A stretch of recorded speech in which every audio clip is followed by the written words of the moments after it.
Rightio. We'll have a go with this. So it's a little device that will follow me around. Anyhow, so we've got Project 3 to be looking at. It's 3-storey office showroom. You'll notice, or some of you may have noticed on the Revit plans, it's got a subfloor level or a subground level as well. You can get rid of that if you like. So it's up to you. It's a place for services and things like that. You can be putting services and so you can utilise that if you wish. But you have the option of getting rid of that. So just letting you know about that for your planning.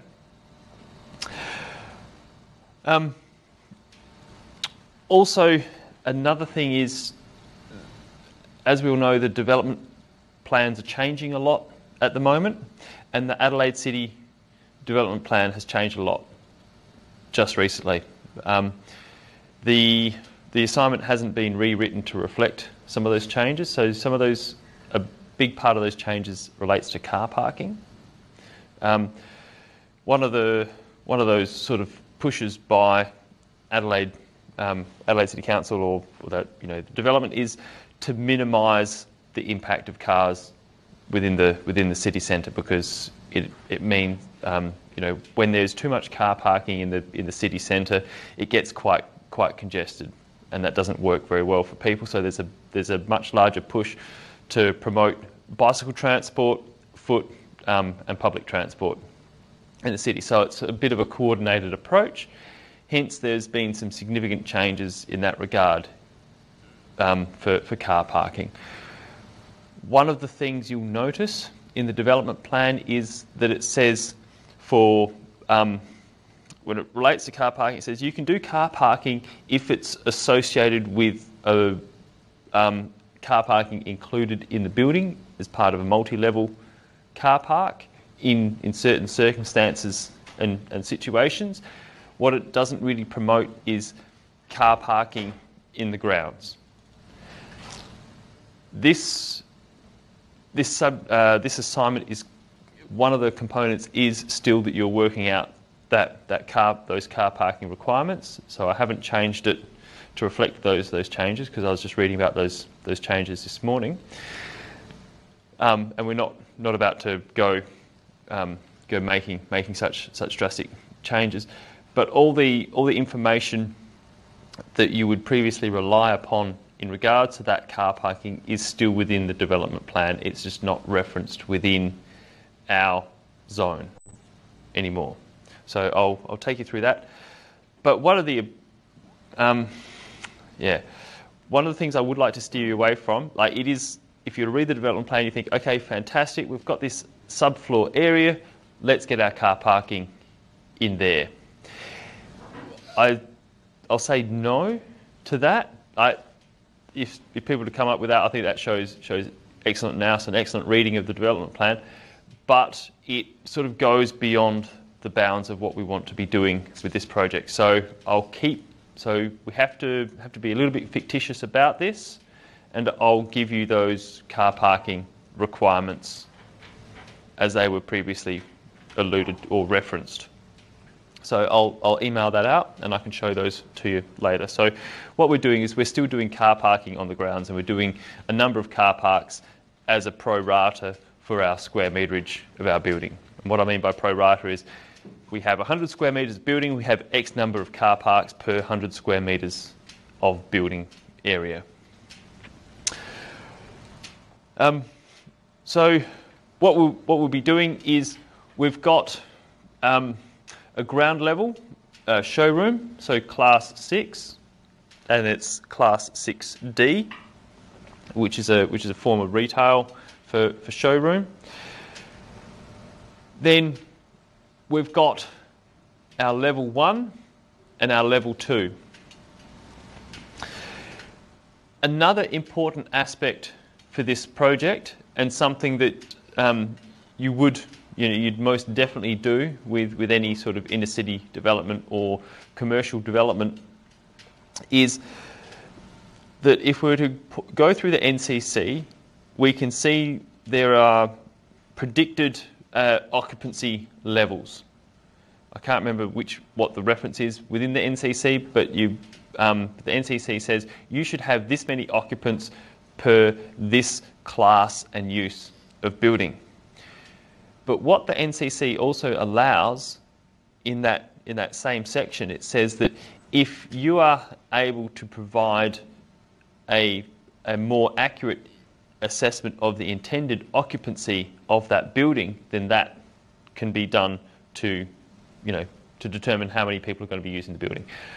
I encourage you to do that rather than look at the table and work through and go, okay, well, for our class 6, we're going to have 30 occupants of the building, which means that we need a large chunk of our floor area taken up by toilets.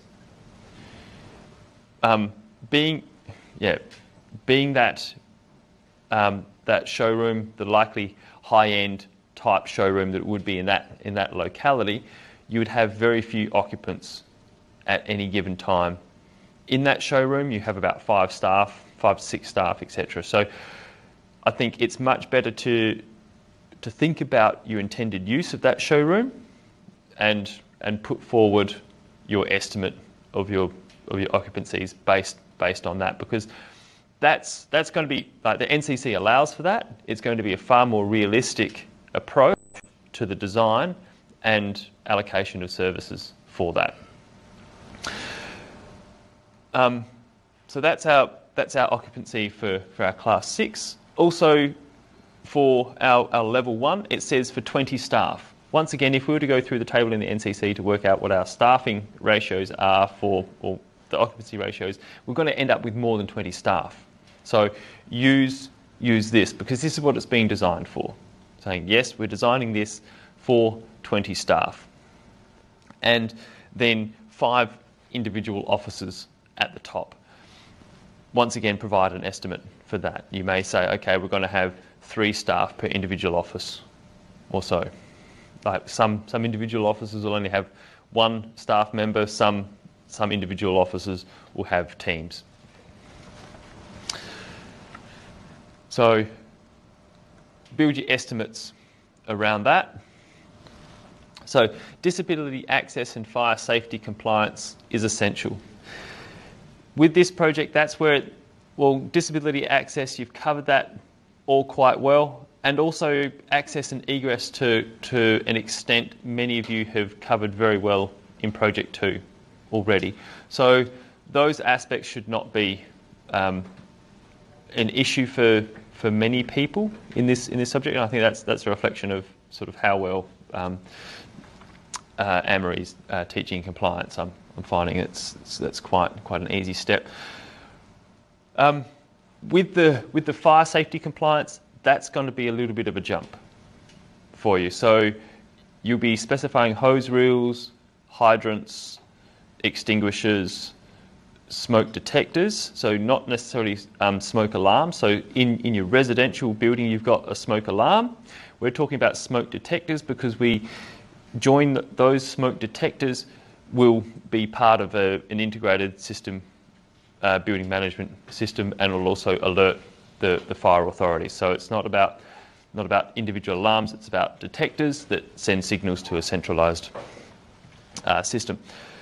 So you'll be specifying those, and then you'll also be drawing up a life safety plan as well, showing your paths of travel out of the building in the case of an emergency. Several different ways you can go about that. You can actually even look around the TAFE here. I can see one right next to the lift. There's a very simplified. It's not quite. It's an evacuation plan, but that contains much of what you would do in a life safety plan. But as with all drafting, what we have to think about is it's a form of communication. We have to think about our audience. Our audience is going to be the council. They want to see that all of the exit travel distances are met. And we're also going to have that there for the private certifier, to see that quite easily. So you'll have to think. So you have to put in a little bit more information on that life safety plan than you would in a standard evacuation plan, because you want to be putting on your distances of your travel. So parking and landscaping. So I mentioned that you're going to, well, we'll still be working through outdoor parking. With this project, we have to incorporate that parking with the landscaping and the trees. That's part of the reason why I don't want to be changing this project to reflect those new changes, because it's about that process of working those things out together, a little bit like you've done with Project 2, except this one is going to be a little bit more involved in that regard. So we have on page, I'll go to it later when I open up the development plan, but on page 403 we've got the parking table that says for this use you've got X many car parks per square metre of building. If you want to write that down now, actually page 403, or refer back to the video, that's fine. So it's in there. Previously it was alluded to in the capital city zone that you do your parking as per ADEL 7. But we'll still be referring to that. So parking and landscaping with consideration to site access, egress and disability parking is required. So you're going to have to look at that table and determine how many disabled parks you'll be needing on a pro rata basis. Yeah, a major consideration for this project is the landscaping. Now, does anybody know has anybody had a look at the address? Yeah, what's that? Is it North Terrace? It's on North Terrace. So we've got do we have our address written there? Number 288 North Terrace. Does anybody know what building that is? Heritage building. It's a heritage building. So it's Ayres House. If anybody's ever been to Ayres House for a wedding or a function or something like that. So very notable building in Adelaide. Highly fictitious we would ever be able to demolish this building, of course. There is no way that we'll get planning approval to demolish this building and erect a 3-storey office complex in its place. But really fun project. There's a lot of stuff happening around here at the moment. Is it called Lot 51? Is that what it's called? The old Adelaide Hospital? That development there. Really exciting development that's going in there.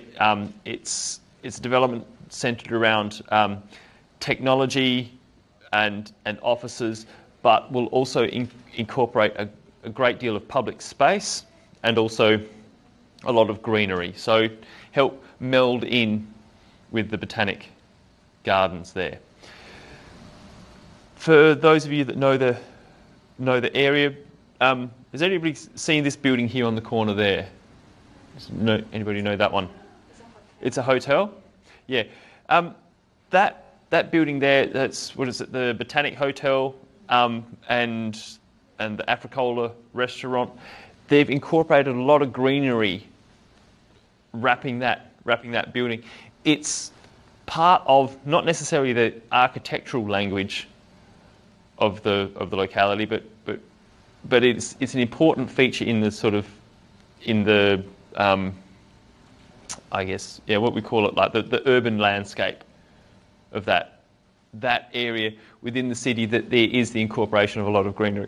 Although, these trees came down last week. I don't know if anybody noticed that. There's a bit of a hullabaloo about the removal of those trees. So there's a little bit less greenery there this week than there was last week. But the underlying theme with this development is the incorporation of a lot of greenery within that development, and you see that within other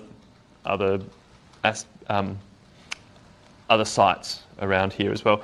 So that's a major consideration for our project, is how are we going to provide landscaping for our site that works in well with that? How can we provide that good public face essentially, and do a development which enables a little bit more public interaction with that private space, rather than with many of your other office type developments or retail type developments. There's limited public interaction. So that's one of the challenges for you. So I suggest, in thinking about that, start with the car parking. Determine how many car parks you need. You'll need to get that number first. So you get that number, and then you'll have to think about vehicle circulation on the site. You'll have to think about emergency access, or access for emergency vehicles as well. And you'll also have to think about access and egress to the building from that car parking. I suggest start with that and start thinking about the landscaping. In regards to the landscaping, Cleaver's got them up right now, is some landscaping plans typical landscaping plans to show this is what we're including. There are some ideas there, but one of the things you're going to have to do is produce a schedule of the plants that are going to go onto the site there as well. There are a couple websites which are good for that. I think my favourite is the what is it called? It was produced by the Botanic Gardens. I think it's called the Planting Guide. Adelaide Botanic Gardens Planting Guide. Have you seen that, Army? I think the landscaper mentioned it in the talk. Yes, he did. Yeah. Yep. That's right, because he was involved in the development of it, wasn't he? The person doing the talk. I think he mentioned that. I don't know if he was involved in it, but the question got asked, and he came up with a list. But if you search Adelaide Botanic Gardens Planting Guide, that'll come up in your list at the top there. It's really good because you can put in a postcode, and then you go, I want a tree with a single trunk and canopy, and you put in all these parameters and say this is the sort of thing I'm after, and it tells you this species and this one and this one and this one are suitable for your area, and it gives you all this information. I suggest you go to that. Have a think about your landscaping. I might just move this forward so it captures the screen a little bit better. So, does it follow me down? I'm going to put this down a little bit further on me as well, so it's bringing the camera down to see this screen a bit better. Because what we're looking at now is the SA Map viewer of that Ayres House location. What's happened recently is that there's a new tram stop out the front of Ayres House. Does anybody know Paxton Walk? Has anybody walked up through there before? No. It's not essential that you go and visit the site, but if you do happen to find yourself in the city, you've got an extra 10-15 minutes or something, head down here, have a wander, and get a feel for the location. I think is a good thing. Of course, definitely that's what you'd be doing if you're working on this project. You do that. You do a far more thorough site analysis. But if you don't know this area, just get a bit of a feel for it. The basics of this is that there's this new tram stop here, and there is a walkway, Paxton Walk, that joins up to Vaughan Place, which joins up to Rundle Street. That's now a significant thoroughfare, for people on foot, pedestrian thoroughfare, because it links with a whole heap of shops and facilities and things in Vaughan Place here, but then also with Rundle Street, and it joins up. Does everybody know the area around the East End apartments, the Belgian Beer Bar and Union Street and so on. That's all quite a bit more of a hub these days as well. So this Paxton Walk links all of that together, and we've got the tram here on North Terrace, but we've also got that might even be one there, the City Loop bus, the free bus, which heads around as well. So there's a lot of pedestrian flow through this area. That's an important thing to think of with your proposal, because you've got to have a development which sits well within that locality, but is very attractive to the views from North Terrace and also to that pedestrian area there. And if I was a developer of a building in here, I would want to have some connection with this Paxton Walk. I'd think about maintaining some sort of connection to that for the amenity of the occupants of this building as well, to be part of that, but also for the commercial exposure that enables. So you're putting your best foot forward in the front of the building and also on that side. That's my thoughts. But yeah, even though we've got fantastic public transport access, we still need to do that car parking with this project. So suspend reality a little bit there with that. Other important aspects. Another important aspect of this particular location is that it's on one of the city corners as well. You'll see that within the development plan it alludes to that several times, that what is wanted is I'm trying to think of the words that's used in the development plan.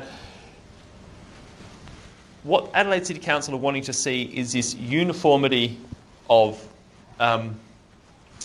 frontages or facades or massing of projects that announces essentially that you've arrived to the city. So as you come in here along what's that one called at that point? Does anyone know? Yeah. Anyhow, you're coming in from Hackney, coming in down along that road, you see the city there presented out of the parklands. It's important to maintain that massing. One of the things with this project is that you're taking this project over from an architectural firm that weren't able to get planning approval for it, but your client really wants you to go ahead with that initial concept that the other firm had come up with, which puts the building a bit further back. You're going to have to think about how do we create that visual massing? How do we achieve that homogeneity of frontages, but get what our client wants, but still have some connection with the street and so on. So that's a bit of a challenge there for you. There's some other bits that you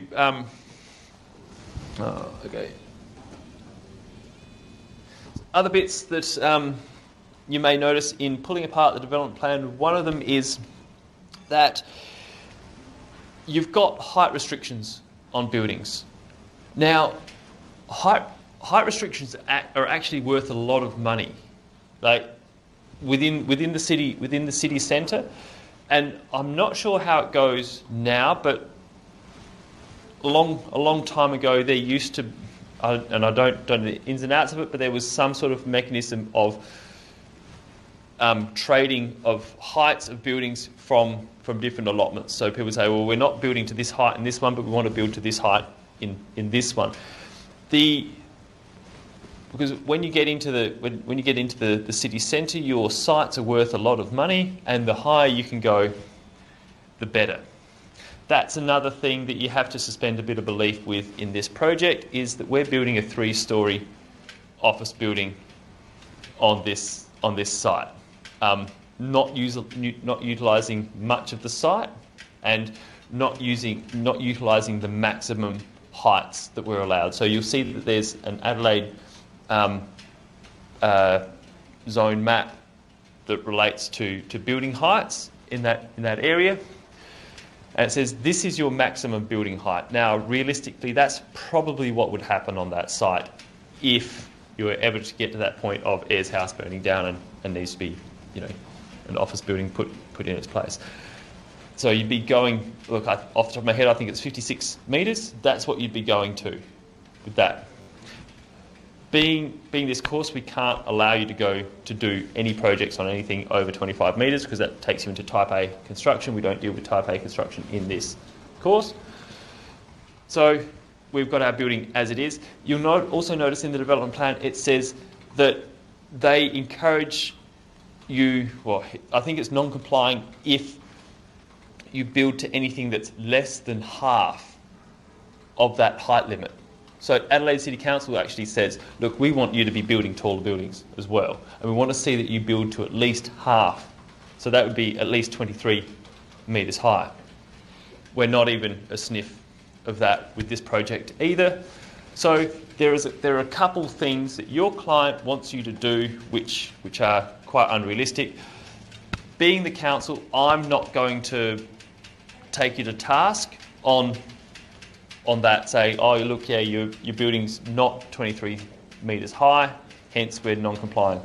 So please look for all of those things and find all of those things. These are important considerations for in your planning of the project, but your client wants you to produce the project basically as it's spelt out.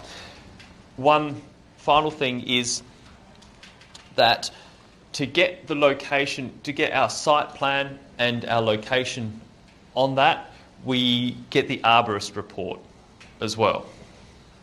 So you'll go through to task 4, you do the task 4 quiz and you'll get the arborist report on that. Within that arborist report, it sets out where the significant trees are on the site, and then you get your site plan with that.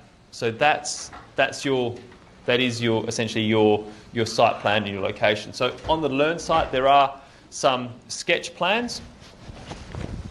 I think the sketch plans, the location on the site is correct as well. So I'll bring those up there. So sketch drawings.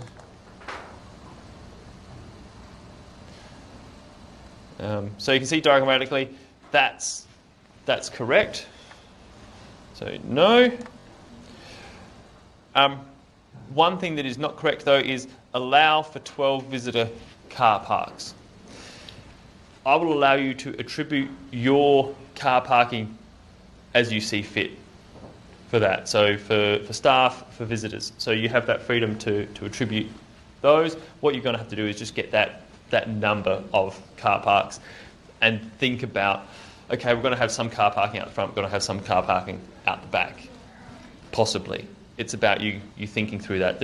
One of those other changes in terms of car parking in the development plan, it now says that the Adelaide City Council do not want to see car parks in front of buildings. I'll allow you still to do that because we're not changing this whole project. But, yep. We can change the position of the building? No, you cannot change the position of the building. So the position of the building stays where it stays. And it stays where it stays, yeah, I know, yeah. And so the client's going to be a real stickler on that. Like, yeah. Realistically, yes, what you'd do, you'd bring this right forward. In fact, you'd fill up the whole site. Yeah, and bring it up probably to 56 metres. That's what you'd do. No. Our client wants us to do this. Yeah. And so that sets you the challenge of how do you create that homogeneity of frontage, yeah, with plantings or other features that interact well with the urban landscape. So there are some drawings there.